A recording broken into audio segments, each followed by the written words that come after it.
obrigado aos nossos painelistas aqui.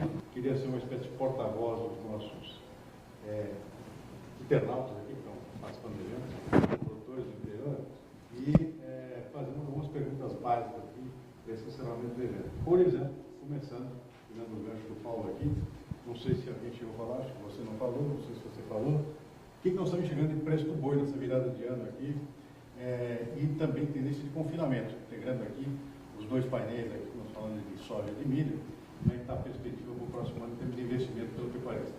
Paulo, quer começar? Bom, eu acho que o preço do boi tem aí alavancado, como o Fernando falou, a demanda interna, que continua muito forte, né? E a exportação acima de 200 mil toneladas em equivalente carcaça por mês, são dois fatores de demanda importantes. Tem sustentado os preços, o gado de pasto aí atrasou um pouco, mas a partir de janeiro muda um pouco esse perfil de consumo, né? Então, talvez nós tenhamos ainda, semana que vem, ainda com uma máxima do preço do boi, talvez 115, talvez 116, mas em janeiro muda um pouco o perfil dessa demanda interna, etc., e nós vamos reacomodar esse preço em um patamar um pouco mais baixo. Eu acho que o primeiro semestre, nós podemos enxergar preços entre 105 e 110, base de São Paulo, acho que seria um preço razoável para primeiro trimestre, com mudança de perfil um pouco diferente de consumo, mas teremos aí exportação como uma grande chave do ano, com certeza. Tendência de confinamento no ano que vem, milho barato, possivelmente, pela conclusão. Ou menos caro, né? Ou menos caro, farelo de soja possivelmente um pouco mais barato do que teve esse ano. Ou também menos caro. Menos caro. Não é muito fácil, não. Mas uma tendência, imagino eu, seria de uma retomada, né? Eu acredito que o confinamento desse ano, há discussões aí sobre se ele realmente caiu ou não. Os dados de abates, até pelo menos os dados que a gente tem até outubro, não mostram que o confinamento realmente caiu esse ano, né? Vamos ver novembro, dezembro, como é que fecha. Mas eu acredito que o ano que vem o confinamento volta a galopar aí em velocidade um pouquinho maior. Agora, a grande questão, eu chamo a atenção novamente, é a questão do animal de reposição, né? O bezerro, o boi magro estão cada vez mais caros. Nós estamos precisando de cada vez mais de preços mais altos no boi para essa matemática ser viável aí no confinamento do ano que vem. Fernando,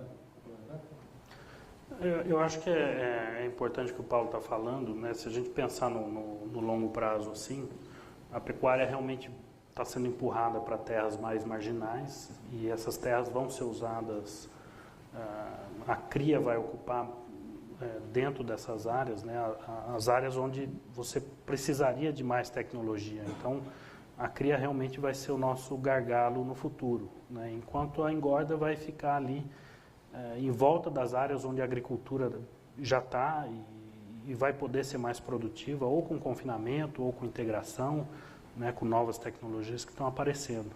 Mas esse é um desafio grande que a gente tem, né, como é que faz a tecnologia chegar nessas zonas de cria que estão ocupando as piores terras, mais afastadas, como é que a gente garante essa reposição para poder continuar produzindo e exportando. Boa pergunta, nossa plateia. Pois não, Fernando? Paulo e Fernando, primeiro para o Paulo sobre o etanol de milho, eu queria saber qual é a sua opinião. E depois, a gente tem uma sinalização hoje no mercado futuro do boi maio a R$ 109, né, o que ele estava trabalhando hoje. E isso, a gente está falando de safra. Safra a mais de R$ 100, a gente pode ter um impacto, e vai ter um impacto muito grande na carne. E, consequentemente, inflação, e a gente não corre o risco de ter a nossa Dilma querida virando uma Cristina, e começando a atrapalhar, atrapalhando a exportação. E eu acho que até assim, a nossa dificuldade de abrir novos países e etc., pode passar por um pouco disso, da gente ter, segura aí, deixa a exportação onde está, que a gente precisa de carne aqui no mercado interno. Bom, a questão do milho, as indústrias de etanol que estão se estabelecendo hoje no Brasil, foi como o que foi falado aqui, né? As duas ou três que existem, elas estão ao lado da indústria de cana, e aproveitando a entre safra de cana e a safrinha de milho no Mato Grosso para produzir o etanol. E existe um outro subproduto que é fundamental para a área da pecuária, que é o DDG. Né? Então, o DDG é a sobra, o farelo do milho úmido, que nos Estados Unidos salvou a pecuária americana, que continua salvando. Né? Então, é uma indústria que, se ela pensar no outro subproduto, que é o xarope do milho, que vai para os adoçantes, e principalmente para toda a indústria de adoçantes e refrigerantes, eu acho que essa indústria tem como ela se posicionar tecnicamente dentro do mercado brasileiro em algumas regiões. Ela nunca vai ser viável no Paraná ou no Rio Grande do Sul, ou em São Paulo, ou em Minas Gerais, porque são estados que o consumo de milho é tão grande que os preços relativos não favorecem essa conta. Mas ela é plenamente viável no Mato Grosso, porque o álcool também é mais caro no Mato Grosso, existe um confinamento que é crescente, o estado do Mato Grosso é o segundo maior exportador de carne bovina hoje, então tem tudo a ver com o Mato Grosso. Então eu diria hoje que ela não é viável em Goiás, ela não é viável em grande parte do Brasil, mas o Mato Grosso pode ser uma alternativa. Qual é a limitação disso? Eu não sei te dizer hoje, eu acho que tem muito a ver com a política de preço do etanol, com a relação de preço de custos com a cana, com o preço do álcool importado americano, mas para o Mato Grosso eu vejo uma grande chance. Não é uma coisa que vai se multiplicar no curto prazo. Né? Existe uma ou duas ou três indústrias, daqui a 10 anos teremos talvez 6, mas não é uma coisa que vão aparecer 50 indústrias da noite para o dia. Né?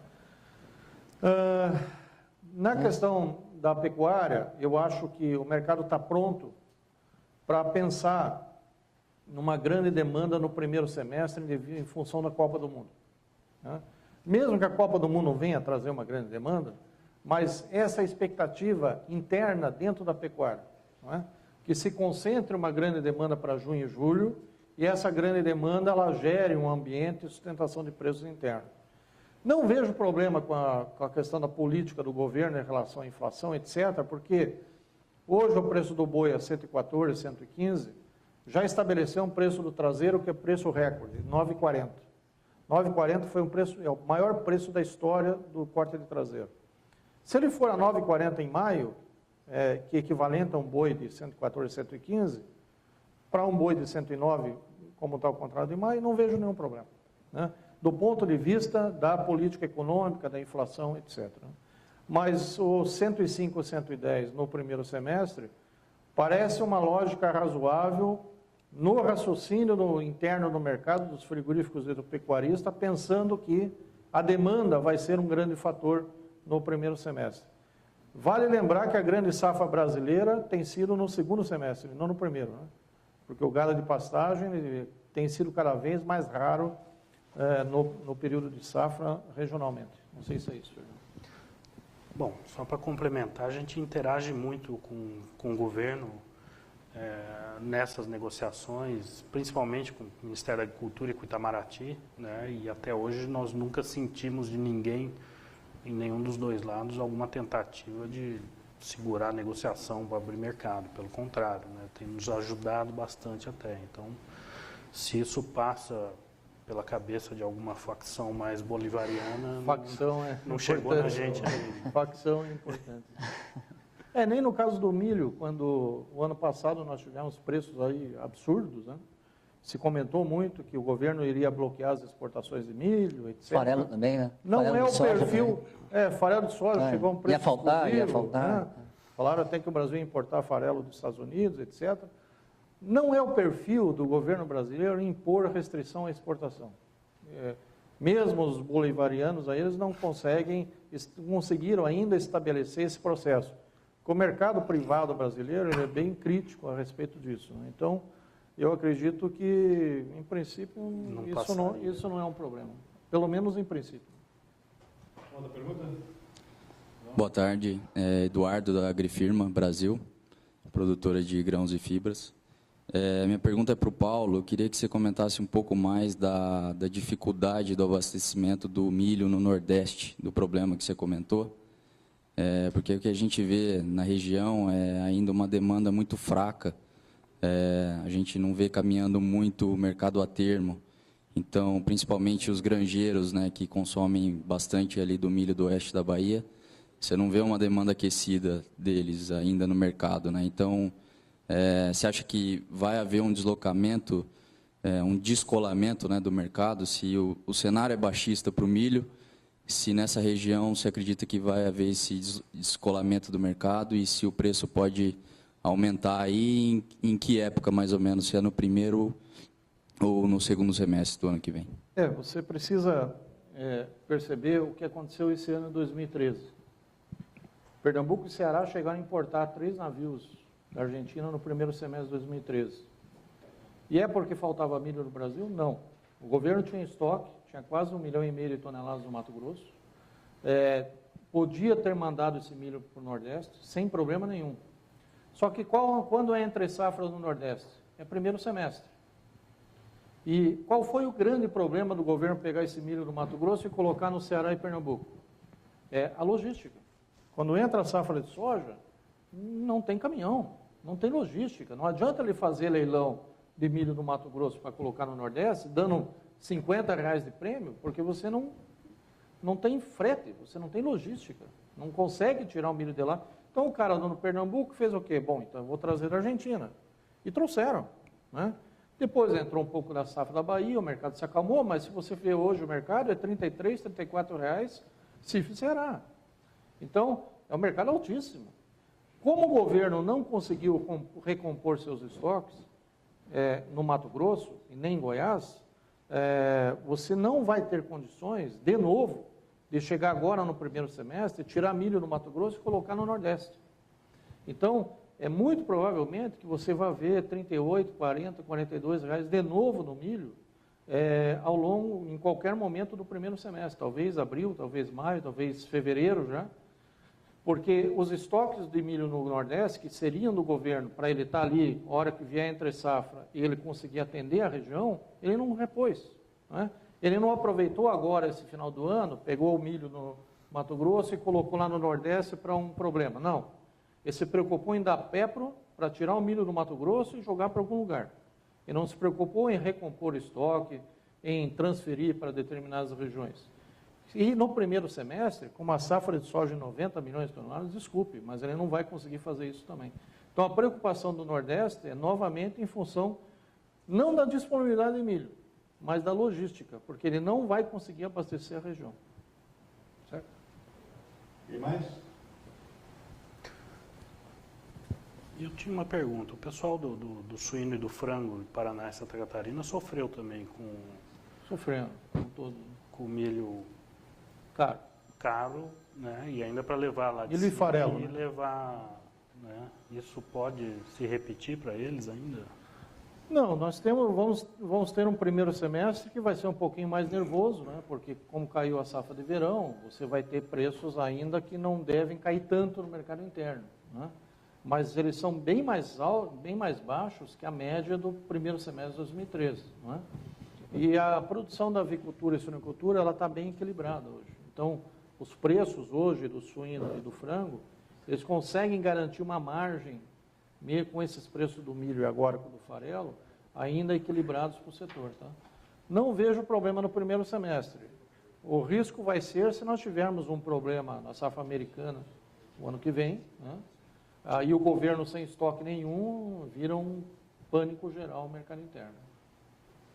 Uma pergunta que eu gostaria de fazer, que é o seguinte, pelo que eu consigo sentir aqui, nós estamos aí com uma tendência de inversão de mercado. Hoje, o soja sustentando, o milho caindo, mas com tendência, mesmo que a gente chega no mercado futuro, uma tendência de recuperação do milho, né, para a próxima safra, um indício de redução da área de plantio nos Estados Unidos e aumentar de soja. É isso mesmo? É isso.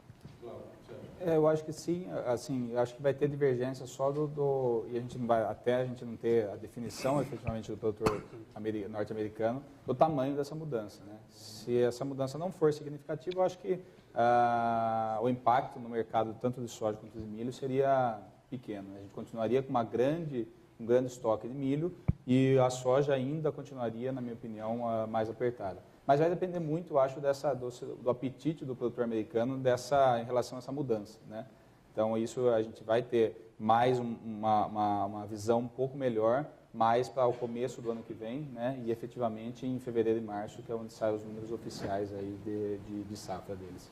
Júnior, o Paulo de milho, farelo, como é que está a tendência aí para o primeiro semestre?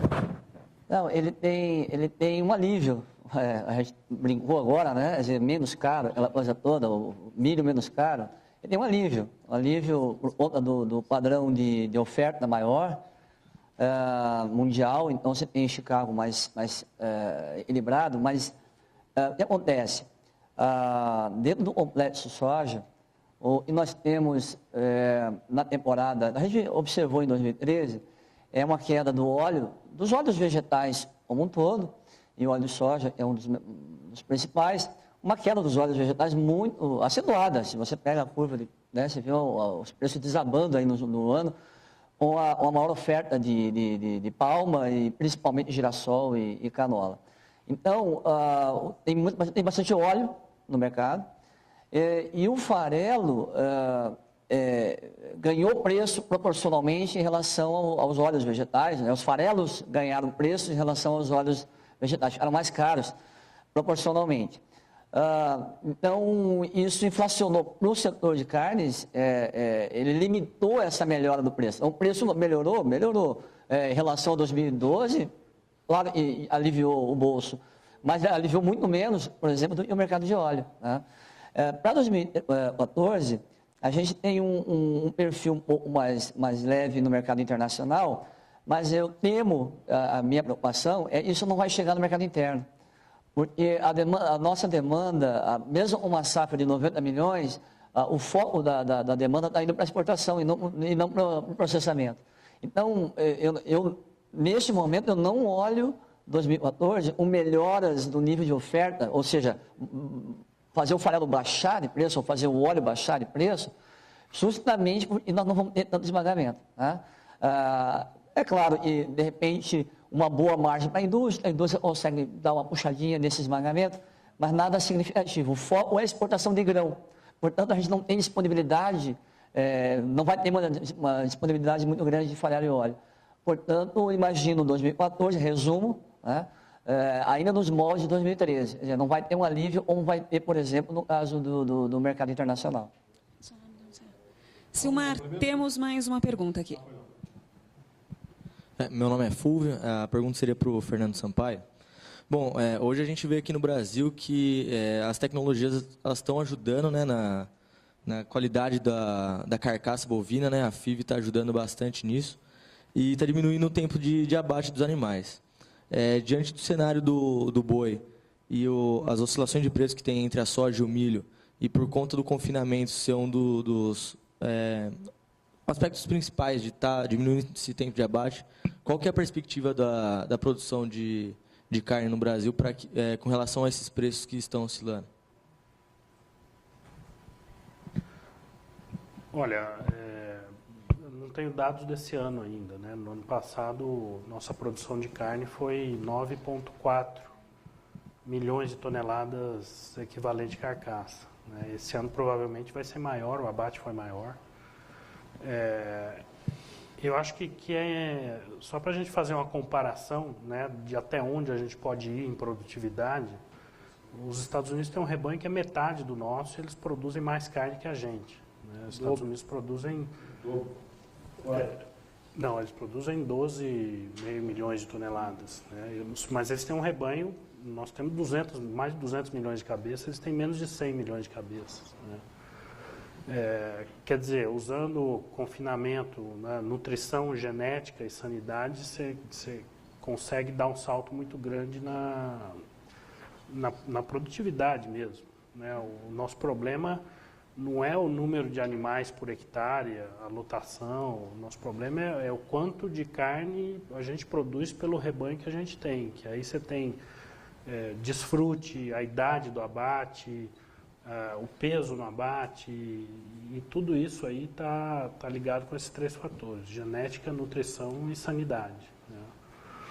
Bom, e aí tem, né, a tecnologia, o Brasil tem, né? O problema é você fazer isso chegar numa classe média e baixa de produtores rurais, de pecuaristas, que é muito grande, né? Durante muito tempo esse pessoal teve descapitalizado, Hoje você tem uma elite de pecuarista que tem acesso à informação, que tem acesso à tecnologia, e a extensão rural no Brasil ela foi privatizada, né, pelas empresas de insumo. Então, o cara vende um saco de semente, um medicamento, vai alguém lá ensinar como é que aplica, mas é uma escala pequena de produtores que tem acesso a isso, né? Você tem ainda 1 milhão de pecuaristas que está lá descapitalizado, sem acesso à informação, né? Então, acesso a crédito e acesso à tecnologia, combinado com gestão, é o que a gente precisa para dar esse salto. Ele está acontecendo na marra, o mercado está forçando isso. Então, o cara que não melhora,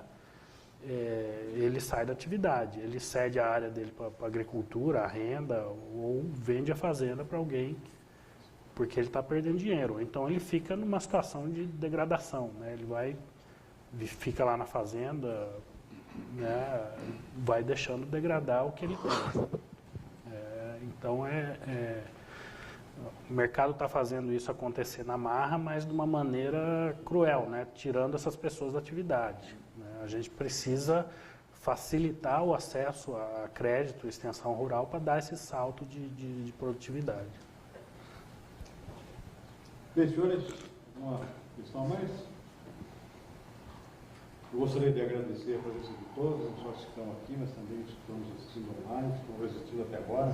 Realmente a quantidade muito grande de informações, mas o objetivo é exatamente isso aí, ou seja, trazer aqui uma equipe altamente qualificada, nós estamos vendo aqui nesse painel, com muita informação de qualidade, acho que isso a gente trouxe desde o início do nosso programa hoje pela manhã, uma visão multifacetada, acho que é muito importante, não só uma visão unidirecionada, realmente ouvindo opiniões diferentes, inclusive de analistas de empresas, eventualmente concorrentes até, a gente tem uma visão realmente para o nosso foco aqui, que é realmente os clientes, o nosso produtor, tanto aqui como no interior do país, o agroempresário, o agroempreendedor, o industrial, o agroindustrial, que é todo o setor, o pessoal que está no comércio, e todos os nossos produtos do agronegócio, que tivesse uma visão ampla sobre aquilo que se pode esperar para 2014 e como é que, em cima desse tipo de informação, como é que se planejar melhor e ter um planejamento com maior segurança nas suas atividades, nos seus investimentos, nos seus negócios. Então, a gente